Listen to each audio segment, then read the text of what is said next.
সুপ্রিয় শ্রোতাবৃন্দ, আসসালামু আলাইকুম রহমতুল্লাহি ওবরাকাতুহু। স্বাগত জানাচ্ছি আপনাদের প্রিয় অনুষ্ঠান তাজকিরাতুল আউলিয়া।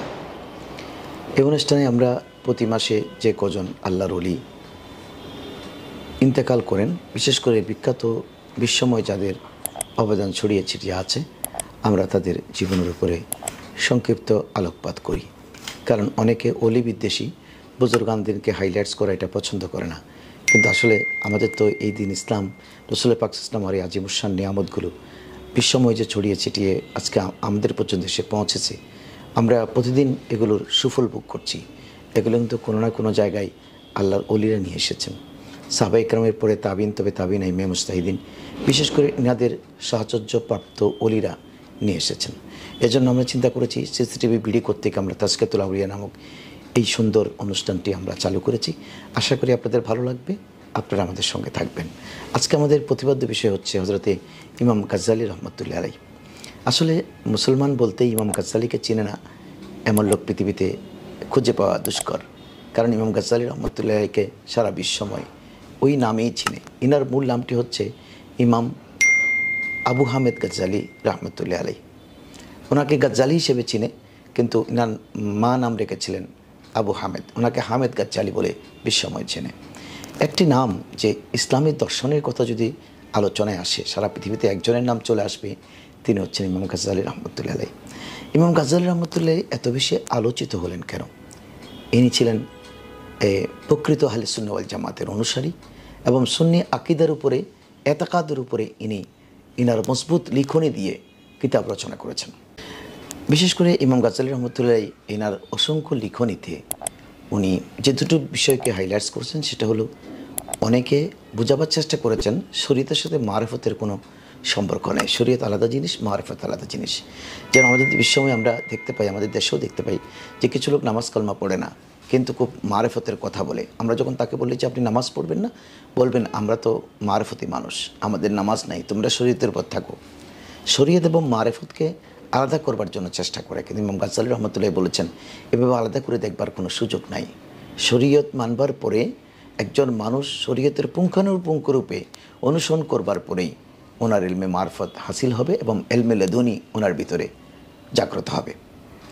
আরেকটি কথা ইমাম গাজ্জালী রহমতুল্লাহ ওনার লেখনীতে হাইলাইটস করেছেন, সেটা হচ্ছে যে অনেকে আমাদের দেশে আছে দিন এবং দুনিয়াকে ফারাক করে, অর্থাৎ যারা দিন নিয়ে আছে তারা দুনিয়ার সাথে কোনো সংস্রব নাই। বলে যে আমি তো আসমানের উপরে আর জমিনের নিচে নিয়ে চিন্তা করি, কবর জগৎ আর রুহানি জগৎ নিয়ে আমি আছি, আমি দুনিয়াতে কোনো কিছুতে নাই, ভবঘুরে ঘুরে বেড়াই, ব্যবসা নেই, বাণিজ্য নেই, পরিবার নেই, ছেলে মেয়ে নাই, লেখা নাই, পড়া নাই, মাদ্রাসা নাই, স্কুল নাই, কলেজ নাই, ইউনিভার্সিটি নাই, কিছু নাই। কিন্তু ইমাম গাজ্জালী রহমতুল্লাহ বলেন ন, এটা হতে পারে না, বরঞ্চ এই ভবঘুরে মানুষগুলো মূলত ইসলামী দর্শন থেকে দূরে সরে পড়েছে। কারণ দুনিয়া এবং আখিরাত দুটোর সমন্বয়ই হচ্ছে ইসলাম। রসুল পাক সাল্লাল্লাহু আলাইহি হাদিসে পাকে বলেছেন যে একজন সাহাবী যখন রসুলের কাছে আসতেন, উনি বলতেন ইয়া রাসূলুল্লাহ সাল্লাল্লাহু আলাইহি ওয়াসাল্লাম, আপনার কাছে আসলে আমি দুনিয়া ভুলে যাই, আমার যে ব্যবসা বাণিজ্য, কৃষি জমি সব কিছু ভুলে যাই, আপনাকে দেখে দেখতে ইচ্ছে করে সারাক্ষণ।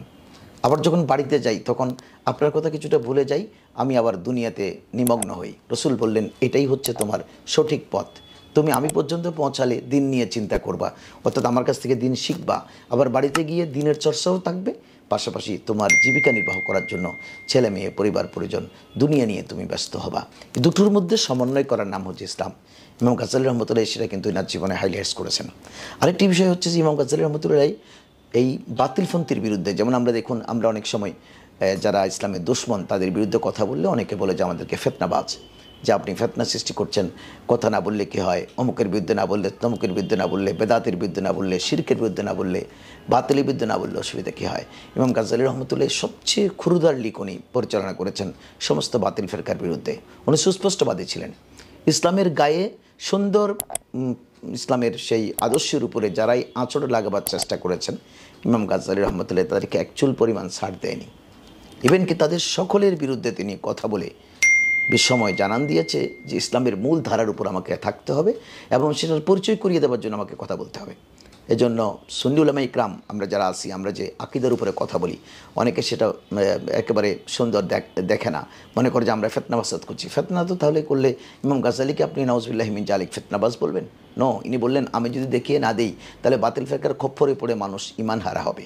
সুতরাং তিনি সেই সময়ে দেখেন, ইনি 500 5 হিজরিতে ওনার কিন্তু জন্ম, 505 হিজরিতে, অর্থাৎ ইনি প্রায় 1000 বছর 1050 বছর পূর্বে দুনিয়া থেকে বিদায় নিয়েছেন, দুনিয়াতে উনি অবস্থান করেছিলেন।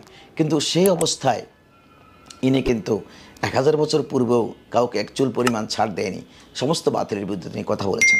আরেকটি বিষয় তিনি করেছেন, প্রশাসক, দেশের শাসক গোষ্ঠী যখন অন্যায় বিচার করতেন তিনি কখনো চুপ থাকতেন না, তিনি শাসকের কাছে সঙ্গে সঙ্গে চিঠি লিখতেন, চিঠি লিখে ওনাকে জানান দিতেন আপনার এই জায়গায় আপনি ভুল করেছেন, এই জায়গায় আপনার ভুল প্রশাসন চলছে, এই জায়গায় আপনি অন্যায় করেছেন, এই জায়গায় আপনি ইসলামের বিরুদ্ধে কাজ করেছেন, আপনাকে সতর্ক করা হচ্ছে, আপনি এগুলো খুব দ্রুত আপনার মধ্যে কী করেন, আপনি পরিবর্তন করার চেষ্টা করেন, অর্থাৎ আপনি সংশোধনী দেন।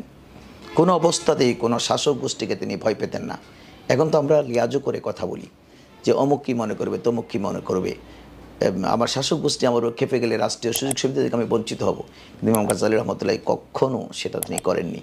অর্থাৎ তিনি শাসক গোষ্ঠী সে যেই হোক না কেন, কোনো অন্যায় অনাচার দেখলে একজন নায়েবে রসুল হিসেবে, আলেমে হক্কানি রব্বানি হিসেবে, একজন বিশ্বখ্যাত দার্শনিক হিসেবে তিনি ওনার বজ্রকণ্ঠ সেখানে উচ্চারিত করেছেন এবং শাসক গোষ্ঠীকে সাবধান করে দিয়েছেন। এটাই হচ্ছে একজন দার্শনিকের আসল কথা। আমরা মুফতি মুহাদ্দিস অনেক পেয়েছি, কিন্তু হক কথা বলবার জন্য আমরা লোক খুঁজে পাই না বর্তমানে বাতিলের বিরুদ্ধে, তথা সরকার যদি কোনো অন্যায় বিচার করে তার বিরুদ্ধে কথা বলবার জন্য আমরা লোক খুঁজে পাই না। আমরা সবসময় একটু সবার সাথে মিলে ঝুলে আমরা চলবার চেষ্টা করি, এটা ইমাম গাজ্জালীর দর্শন নয়।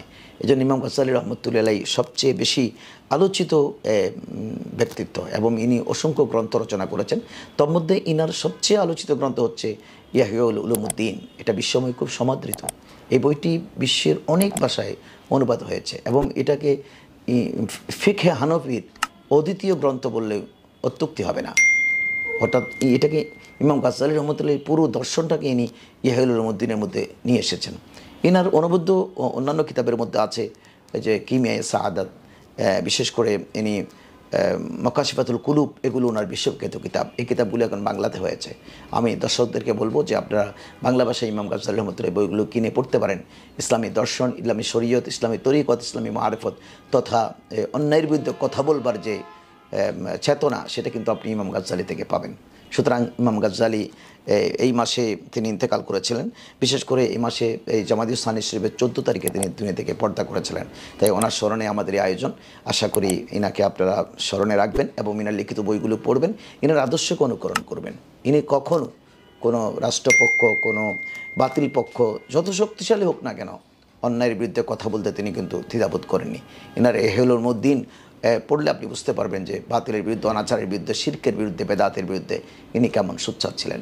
আশা করি ইনার দর্শনটি আমাদেরকে ভালো লাগবে। ইমাম গাজ্জালী আমাদের পাতেও হোক, ইমাম গাজ্জালীর দর্শন আমরা ঘরে ঘরে জাগ্রত করি, সেটাই আজকের দিনে আমাদের চেতনা এবং ইনার উর্সে পাকের আপনাদের প্রতি আমাদের সদয় আহ্বান। আশা করি আমাদের সঙ্গে থাকবেন। আমাদের অনুষ্ঠানটি ভালো লাগলে লাইক শেয়ার দিয়ে সিসিটিভি বিডির সঙ্গেই থাকবেন। আসসালামু আলাইকুম রহমতুল্লাহ।